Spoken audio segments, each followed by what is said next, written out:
Arthur Schopenhauer nació en Danzig en 1788. Para él la vida no tiene sentido ni valor. Somos un querer que nunca puede satisfacerse ni detenerse, y por eso vivimos en permanente sufrimiento cuando no alcanzamos los objetos de nuestro deseo o en profundo tedio cuando los alcanzamos. La realidad no es lo que nos representamos o pensamos, sino que es profundamente absurda.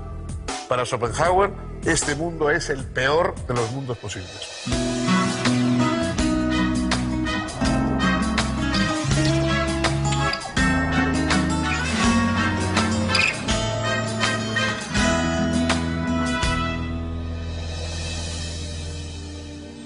Bienvenidos, ¿cómo les va? Vamos a continuar reflexionando hoy sobre un pensador realmente especial, porque fue un carácter de esos que no se encuentran frecuentemente. Un político de nuestro tiempo, Clemenceau, dijo que tener genio es tener mal genio. Sin duda, Arthur Schopenhauer responde perfectamente a esta descripción. Fue un filósofo malhumorado, fue un filósofo pesimista, pero también fue un filósofo que tiene una dimensión que no todos suelen tener, que fue un extraordinario escritor, fue un gran escritor. Y las obras de Schopenhauer se leen hoy no solo con un placer intelectual, o por lo menos con un interés intelectual, sino con un placer literario, porque describe de una manera vigorosa, de una manera romántica, porque pertenece al mundo de la época del romanticismo, sus ideas y sus pensamientos, hasta tal punto que es un poco la desesperación de los profesores de filosofía. Los profesores vivimos de intentar poner en claro lo que está oscuro. Schopenhauer es uno de esos autores que se puede estar de acuerdo o no, pero nadie explica mejor que él mismo lo que piensa. Digo que fue un filósofo pesimista, es decir, parte del dolor y del sufrimiento de este mundo. En eso, sin duda, está influido por el pensamiento oriental. Fue uno de los primeros pensadores occidentales que conoció a través de las traducciones de Anquetil de Perron y de otros autores de la época que hicieron unas versiones del Vedanta y de algunos textos budistas. Y eso a Schopenhauer le interesó extraordinariamente porque parten del dolor de la existencia.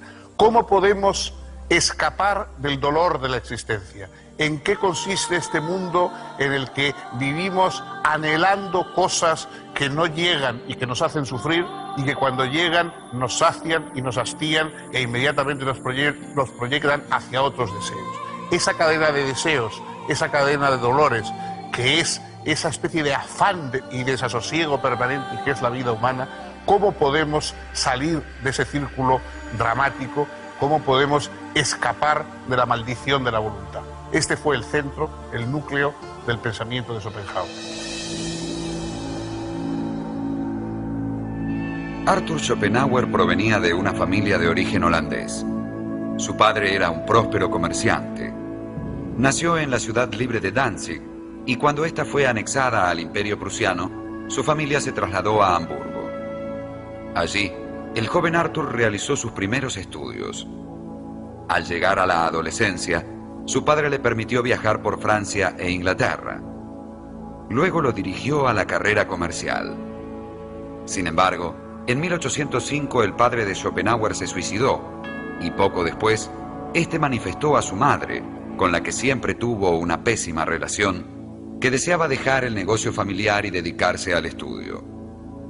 Con tal fin requirió su parte de la herencia y comenzó a estudiar medicina, química y matemáticas en la Universidad de Göttingen y después filosofía en la Universidad de Berlín.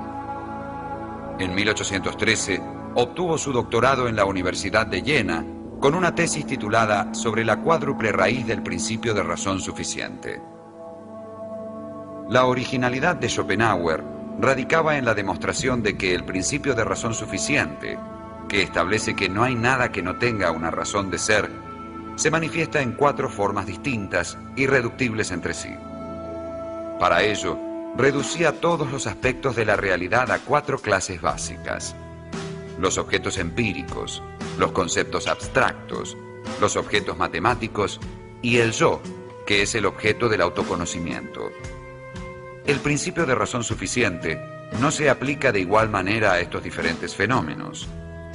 Entre los objetos empíricos aparece como explicación causal, entre los conceptos abstractos como deducción lógica, entre los objetos matemáticos como consistencia y respecto de los hechos del yo como determinación del carácter y motivación. A pesar de su novedad y rigor, esta tesis fue recibida con bastante indiferencia por el mundo académico. Schopenhauer no se dio por vencido. En 1819 dio a conocer una nueva obra que sería la más importante de su vida: El mundo como voluntad y representación. En ella interpretó la cosa en sí de Kant como voluntad. La mayoría de los pensadores tiende a plantear que el mundo, en su conjunto, el universo, es bueno y racional, y que los que somos malos somos nosotros, los seres humanos, que nos dejamos arrastrar por pasiones, por intereses, por deseos inconfesables o lo que ustedes quieran. El planteamiento de Arturo Schopenhauer es precisamente lo opuesto. Nosotros somos las víctimas, nosotros somos los que padecemos, y el mundo, el conjunto, no digo el cosmos porque él no lo ve como un cosmos, es decir, como un orden, sino más bien como un colosal desorden. El mundo es lo que es malo, lo que es siniestro, lo que está poseído por un afán incansable de posesión, de destrucción, busca y desecha cosas constantemente. Es decir, el conjunto del universo es lo malo y nosotros somos las víctimas, somos los que padecemos, aunque naturalmente estamos contagiados por ese mal universal, pero somos al menos los que podemos intentar escapar de él. Solo nosotros podemos intentar escapar de él por la vía de la razón. La razón tiene una función práctica: liberarnos de los males del mundo. Quien se deja llevar por la pasión, quien se deja llevar por el deseo, quien se deja llevar por la voluntad, ese está condenado. Continuará el ciclo permanente que lleva de el no tener y por lo tanto sufrir por no tener, al tener y por lo tanto sufrir por hastiarse de tener. La razón es la que nos puede mostrar las cosas tal como son y al verlas hacernos renunciar a esa voluntad que nos constituye. Para Schopenhauer, la gran voluntad cósmica, la gran voluntad que lo mueve todo, es una especie de monstruo terrible que desea, que permanentemente, que acumula el frenesí de las pasiones, que no tiene ningún objetivo, porque desea cosas que no llevan a nada más que a seguir deseando. Es decir, desea desear. La voluntad lo que quiere es querer más siempre, permanentemente, y prolongar esta especie de terrible circo de las pasiones y de los enfrentamientos. La razón nos puede revelar la voluntad tal como es, y al verla sentir el lógico rechazo y renunciar a participar en ese juego del cual nadie puede salir ganador.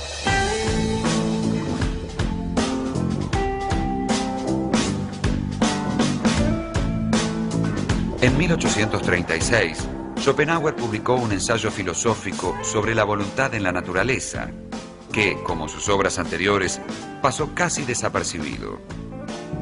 Luego, entre 1839 y 1840, dio a conocer 2 artículos sobre ética que reunió en un volumen titulado Los 2 problemas fundamentales de la ética.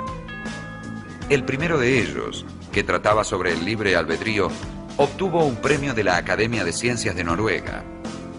En 1844, Schopenhauer publicó una segunda edición de El mundo como voluntad y representación, incluyendo unos 50 nuevos capítulos. En 1859 fue editada una colección de artículos y aforismos suyos bajo el título de Parerga y Paralipomena, lo que significa algo así como cosas insignificantes y cosas que no vienen al caso, obra que le dio una fama inmediata. La segunda mitad del siglo XIX era más receptiva a la visión pesimista y desencantada del filósofo de lo que había sido la primera. De toda Europa llegaban visitantes ilustres para conocer al filósofo. Muchas universidades dieron lugar a la discusión de sus ideas. Muchas invitaciones y homenajes cayeron sobre él. En virtud de este éxito, dio entonces a la imprenta una tercera edición de El mundo como voluntad y representación, nuevamente ampliada.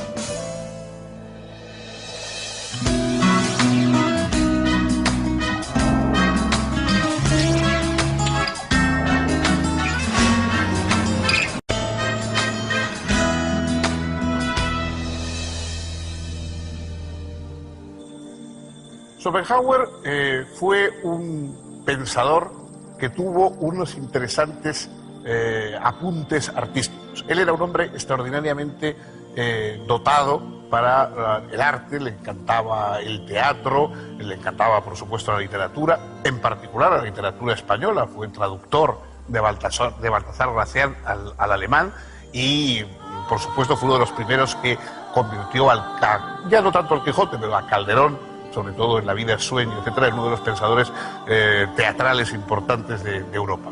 Pero él, sobre todo, tenía un entusiasmo especial por la música. La música para él era verdaderamente la expresión mejor, mucho mejor que la palabra, mucho mejor que la reflexión. La música era la mejor expresión de en qué consiste el universo.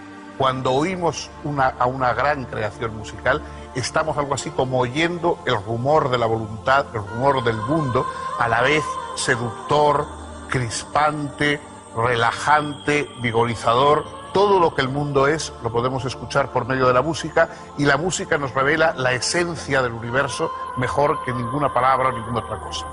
A la vez, Schopenhauer escribió de muchos temas, es decir, hizo un corpus muy joven, porque él concluyó el pensamiento de su obra principal muy joven, sin haber cumplido los 30 años, con 20 y pocos años, y después fue añadiendo aspectos concretos para la vida cotidiana.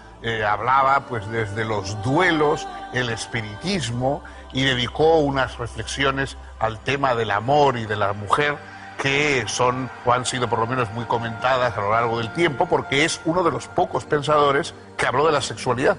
Es decir, los filósofos por lo general suelen ser bastante asexuados en sus filosofías. Schopenhauer no. Schopenhauer directamente habla de la sexualidad heterosexual y homosexual, y lo convierte ese afán de la sexualidad en uno de los motores centrales en que la voluntad se expresa en el mundo. Tiene una amplia gama de aspectos concretos que incluso muchas veces han sido editados y presentados aparte de su obra principal como unas reflexiones prácticas sobre el arte de relacionarse con los demás, sobre el arte de escapar de las seducciones del amor, etcétera, etcétera.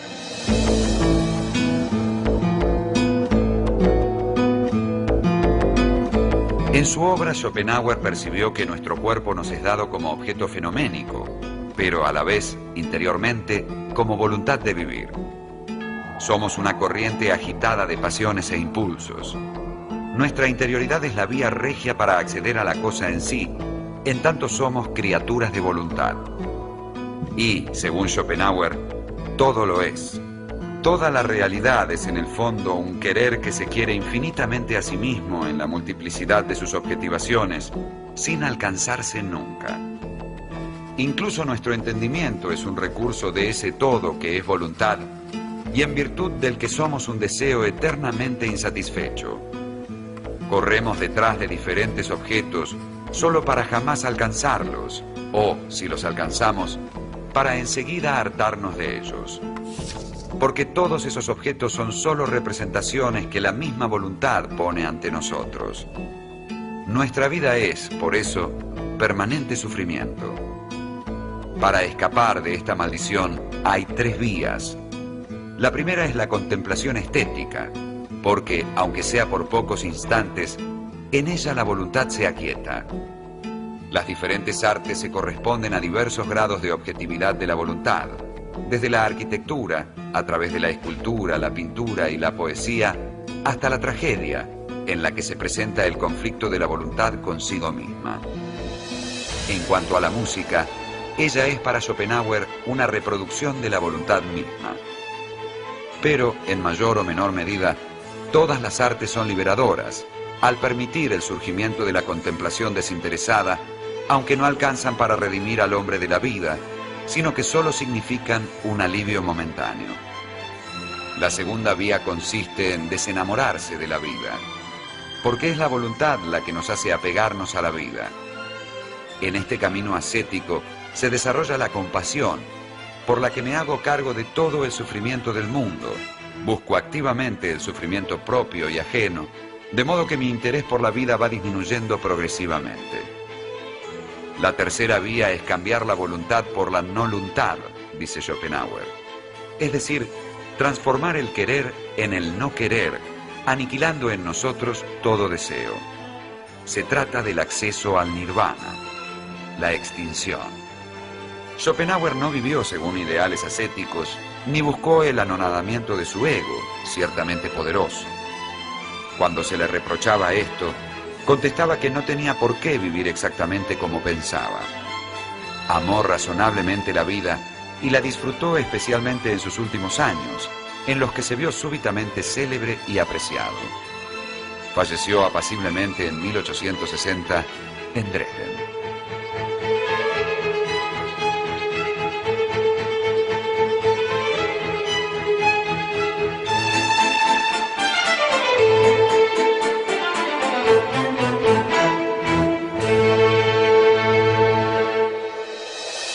Schopenhauer, como hemos dicho, fue un gran escritor. Por lo tanto, sigue siendo leído. Y además ha sido leído incluso mucho más por personas ajenas al campo profesional de la filosofía que por los profesores de filosofía. Él se llevó muy mal, como saben, con los profesores de filosofía. Se enfrentó a Hegel, se enfrentó a Schelling, dijo auténticas barbaridades de todos ellos y despreció la filosofía académica, entre otras cosas porque no había logrado triunfar en ella y él tenía un ego bastante potente. Pero su triunfo es auténtico, porque efectivamente la mayoría de sus rivales hoy solo son manejados por los grandes especialistas en filosofía y en cambio su obra sigue siendo leída. El mundo como voluntad y representación, Parerga y Paralipomena, las obras principales de Schopenhauer son leídas por artistas, por literatos, por poetas, por cineastas. Es decir, es uno de esos autores que está mucho más en las manos de los que rodean a los filósofos que de los filósofos mismos.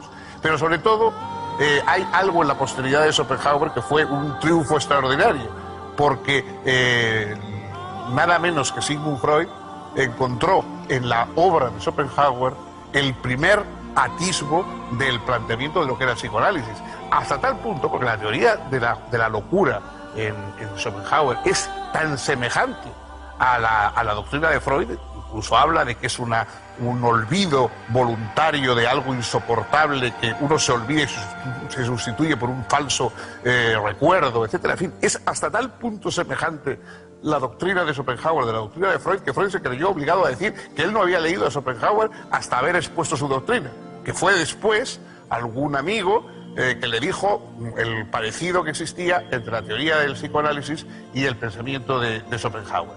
De modo que, efectivamente, este mundo de lo irracional que se sublima en lo racional, este mundo de pulsiones que nos puede llevar al desgarramiento íntimo e incluso a la locura, ese planteamiento de la base que no razona, sobre la que se establece frágilmente la razón, todo eso que hoy conocemos mucho más explicado y con mucho más sofisticación, pero todo eso está en Schopenhauer. De modo que en ese sentido su triunfo fue decidido. Mientras los grandes racionalistas han quedado a veces pasados de moda, él, desde esa versión romántica y vigorosamente irracional del universo y de nosotros mismos, sigue estando presente en toda la posteridad de los escritos de la reflexión sobre el inconsciente, etcétera, de nuestros días. Bien, pues esto ha sido todo por hoy. Si lo desean, el próximo día pueden acompañarnos con otro autor, con otro pensamiento, con otra aventura intelectual.